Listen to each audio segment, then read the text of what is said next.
Hello दोस्तों, बहुत बहुत स्वागत है आपका आपके चैनल अर्ली फाइनेंशियल आजादी में। आपके चैनल पे हमने एक पोल किया था और उस पोल में पूछा था आपसे कि कौन सा लार्ज कैप फंड है जिसका हम एनालिसिस करें, रिव्यू करें।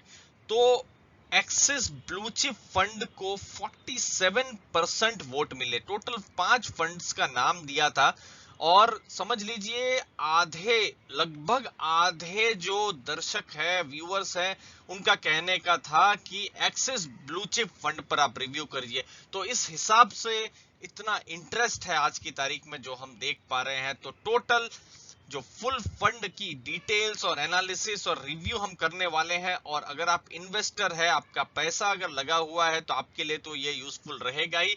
और अगर आप म्यूचुअल फंड में भी आप इंटरेस्टेड है तो भी बहुत कुछ आप जानने वाले हैं। तो एक्सिस ब्लू चिप में हम 5 चीजों में फोकस करेंगे। फंड के बारे में बताएंगे, इसकी लेटेस्ट एनएवी जो है वो बताएंगे, परफॉर्मेंस बताएंगे कि किस हिसाब से इन्वेस्टर्स को रिटर्न मिला है पिछले कुछ सालों में, रिस्क बताएंगे कि आप रिस्क ज्यादा ले रहे हैं या कम ले रहे हैं एक्सिस ब्लू चिप फंड में, पोर्टफोलियो के बारे में बताएंगे। इसमें आपको कुछ नए स्टॉक आइडियाज भी मिल सकते हैं, ये भी एक उद्देश्य है कि आपको नए स्टॉक आइडियाज भी मिले। और फंड मैनेजर क्या सोच रहे हैं, कौन से टाइप के स्टॉक्स ले रहे हैं, वो हम आपको बताएंगे। और लास्ट में वर्डिक्ट कि किस हिसाब से, किस टाइप के इन्वेस्टर्स के लिए फंड सही है या गलत है दोस्तों। अब फंड के बारे में बेसिक बातें। सबसे पहले एनएवी, डायरेक्ट प्लान में आप हैं तो 38.06 की इसकी एनएवी है। और रेगुलर प्लान में, यानी अगर आपने डिस्ट्रीब्यूटर या फिर जो एडवाइजर है उनकी सहायता से आपने इन्वेस्टमेंट किया है तो 34.7 की एनएवी है। ये 13 नवंबर तक का डेटा है। तो आप जब ये वीडियो देखेंगे तो अलग अलग एनएवीज होती है, तो उस दिन एनएवी अलग हो सकती है जिस दिन आप वीडियो देखें। तो ये 13 नवंबर का डेटा है। मिस्टर श्रेयास देवालकर इसके फंड मैनेजर है, स्टीडी फंड मैनेजर है। लगभग 4 साल हो गए हैं उनको। नवंबर 2016 में इन्होंने इस फंड को संभाला था। फंड का उद्देश्य है लार्ज कैप कंपनियों में इन्वेस्ट करना। जो सेबी की डेफिनेशन है उसके हिसाब से 80% जो भी इसका जो एयूएम है, यानी जो पैसा है, ये देखिए यहाँ पर एयूएम है 18,283 करोड़ का। तो 80% जो पैसा है टॉप की 100 कंपनियां, जो मार्केट कैपिटलाइजेशन के हिसाब से टॉप की 100 कंपनियों में ही इन्वेस्ट होता है। तो ये लार्ज कैप या बड़ी कंपनियां जो है वहीं पर ही इन्वेस्ट होता है। तो वो कुछ नाम आएंगे वीडियो में बाद में, तो आपको कुछ और आइडिया मिलेगा और इंफॉर्मेशन मिलेगी। टोटल रिटर्न है 15.46। ये डायरेक्ट प्लान का रिटर्न है। जो जनवरी 2013 को डायरेक्ट प्लान शुरू हुआ था, तो ये 15.46% का रिटर्न फंड ने दिया हुआ है। का परफॉर्मेंस आपको यहां पर बेस पकड़ना है 31 अक्टूबर 2020 को। तो अगर आप एक साल का अगर आप रिटर्न देखें तो स्कीम का रिटर्न है 1.46%। तो आपको लगेगा कि ये तो बिल्कुल बराबर ही रिटर्न है, पिछले साल भी यही था। लेकिन हमको हमेशा जब भी म्यूचुअल फंड को एनालिसिस करना है, आपको भी एज एन इन्वेस्टर करना है, तो आपको बेंचमार्क के साथ करना है। तो निफ्टी 50 का रिटर्न देखिए, -0.98 है, यानी -1% है। तो फंड ने उससे अच्छा रिटर्न दिया है। और सेंसेक्स का रिटर्न जो है टीआरआई -0.11% है। तो आप इन दोनों को अगर आप देखें तो फंड ने तो बीट किया है अपने बेंचमार्क्स को। 3 साल की बात करें, देखिए 31 अक्टूबर 2017 तो फंड का रिटर्न है 9.27% और वहीं निफ्टी का रिटर्न है 5.37% और बीएससी सेंसेक्स टीआरआई जो है उसका 7.33%। तो फंड का रिटर्न आप यहां भी देख सकते हैं कि फंड का रिटर्न इन दोनों से ज्यादा है। 5 साल की बात करते हैं 10.91% है। और वहीं पर निफ्टी का है 8.98 यानी 9% के आसपास। और वहीं बीएससी जो टीआरआई है उसका 9.62। तो यहां पर भी फंड ने अपने बेंचमार्क को बीट किया है। तो कभी भी ऐसे म्यूचुअल फंड का एनालिसिस करना गलत है कि 15% रिटर्न स्टीडी मिले, वैसा एफडी में ही होता है जनरली और बाकी के कुछ इंस्ट्रूमेंट्स में होता है। यहाँ तो इक्विटी है तो इक्विटी के रिस्क भी होते हैं, तो वो समझना जरूरी है।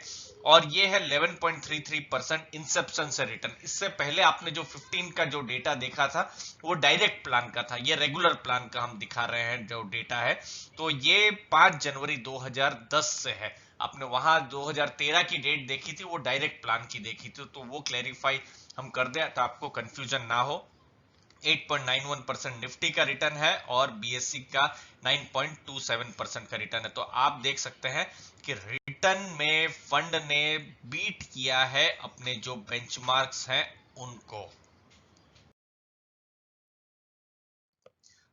अब उन्हीं फिगर्स को नंबर्स में देखते हैं। समझ लीजिए आपने 10,000 रुपए इन्वेस्ट किए होते हैं एक साल पहले, तो उसकी कीमत होती जो फंड है 10,146 रुपए, जो कि बीट किया है निफ्टी और बीएससी सेंसेक्स। आप देख सकते हैं 3 साल पहले अगर आपने देखा होगा तो 10,000 हो जाते 13,046 रुपए, 13,046 रुपीज। यहां भी देखिए दोनों से ज्यादा रिटर्न है। 5 साल पहले 10,000 रुपीज बन गए हैं 16,789, और यहां पर भी आप निफ्टी और बीएससी सेंसेक्स से ज्यादा रिटर्न देख पा रहे। तो डेटा झूठ नहीं बोलते। डेटा के हिसाब से अगर आप देखें तो फंड ने अपने बेंचमार्क्स को बीट किया है, जो कि पॉजिटिव है।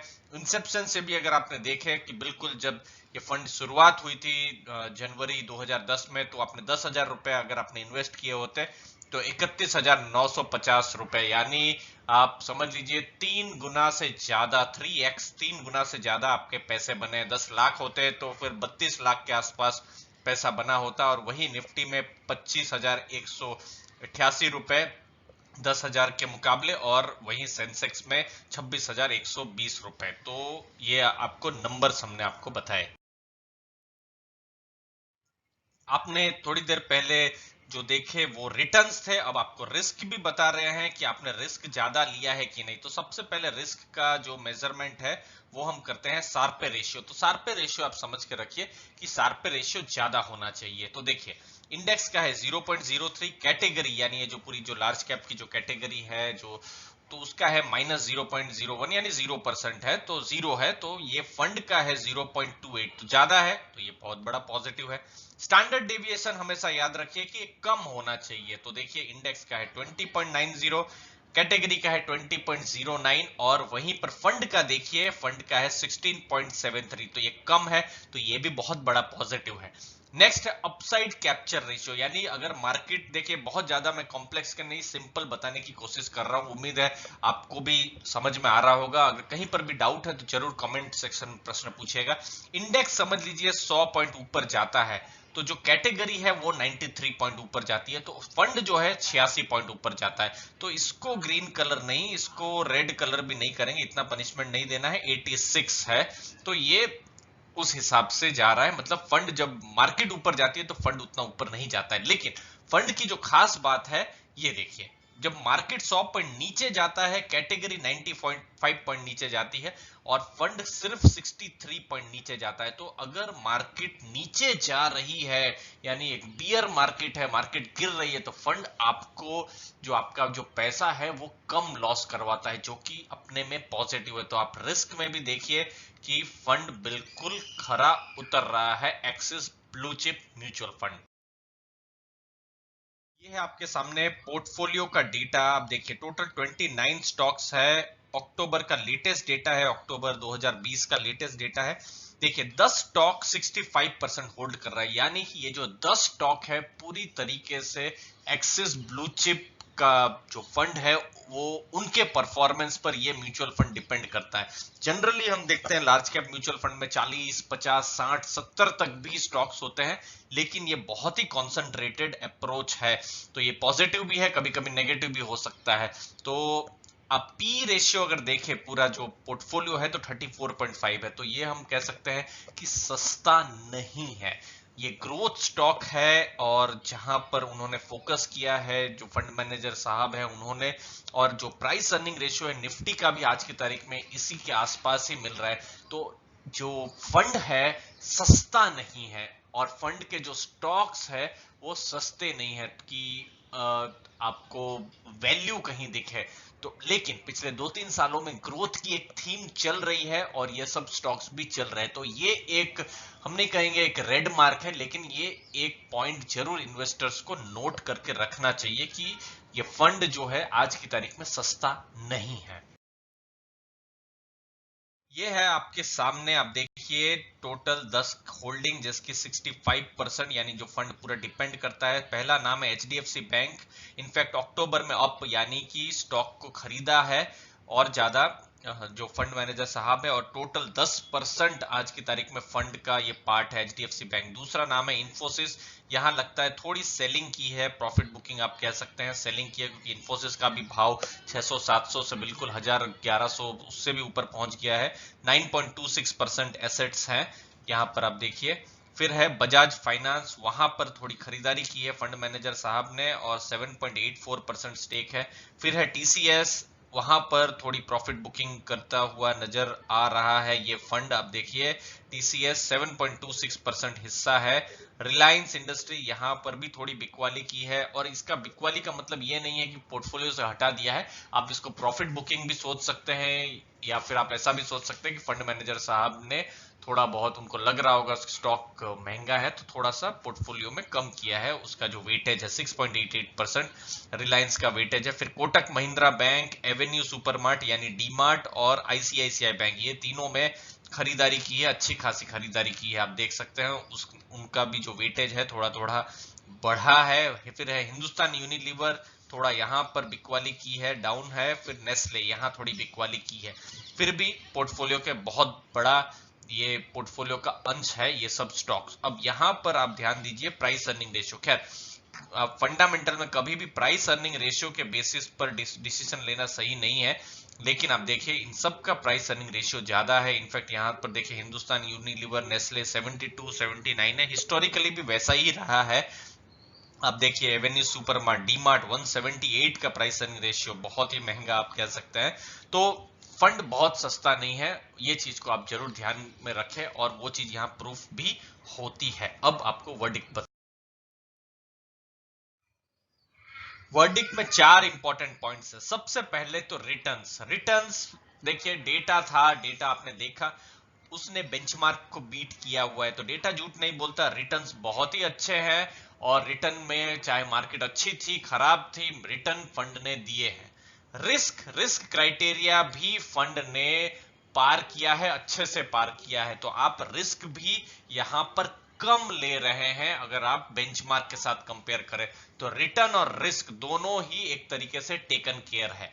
हाँ, जो प्रश्न चिन्ह अगर उठता है तो पी रेशियो हाई है, तो इसीलिए आप देख सकते हैं कि जो स्टॉक्स है वो सस्ते नहीं है। तो वो एक चीज इन्वेस्टर्स को जरूर नोट करनी चाहिए। और लास्ट में इन्वेस्टर को क्या करना है, अपना रिस्क देखना है और अपना एसेट एलोकेशन देखना है। देखिए ये फंड की तो एक रिस्क रही, लेकिन एसेट एलोकेशन आपका है, पैसा आपका है। अगर आप की उम्र 60 प्लस है, अगर आप रिटायर्ड है या रिटायर्ड होने जा रहे हैं, तो इक्विटी में फंड में आप एसेट एलोकेशन जरूर करें। ऐसा नहीं है कि आपको 50 लाख 60 लाख मिले हैं और पूरा का पूरा पैसा आप एक ही फंड में डालें, वो गलत अप्रोच रहेगा। आप FD में भी डालें, डेट फंड में भी डालें, इक्विटी फंड में भी डालें, स्मॉल कैप में भी डालें, और एक तरीके से बास्केट बनाए, वो ज्यादा सही रहेगा। हाँ, कोई यंग अगर कोई है और कोई 10-15 साल के लिए अगर कोई इन्वेस्ट करना चाहते हैं, तो फिर ये फंड एक तरीके से रिस्क जो है कम कर रहा है और रिटर्न भी ठीक ठाक दे रहा है, जो हमको समझ में आता है। अगला कुछ महीना बहुत ही इंपॉर्टेंट रहेगा। अगर कुछ वैल्यू स्टॉक्स आगे जाते हैं और ग्रोथ स्टॉक अगर रिटर्न नहीं देते हैं, तो फिर इस फंड का जो परफॉर्मेंस है उस पर फर्क पड़ सकता है, तो वो देखना बहुत जरूरी है। लेकिन ओवरऑल आपको लॉन्ग टर्म का ही व्यू रखना है और अपना एसेट एलोकेशन, आपका पर्सनल एसेट एलोकेशन को जरूर समझना है। दोस्तों उम्मीद है आपको वैल्यू मिली होगी इस वीडियो से axis blue chip mutual fund के। वीडियो अच्छा लगा दोस्तों तो जरूर लाइक शेयर सब्सक्राइब कीजिए, अपना फीडबैक भी दीजिए। आपके समय के लिए बहुत बहुत धन्यवाद।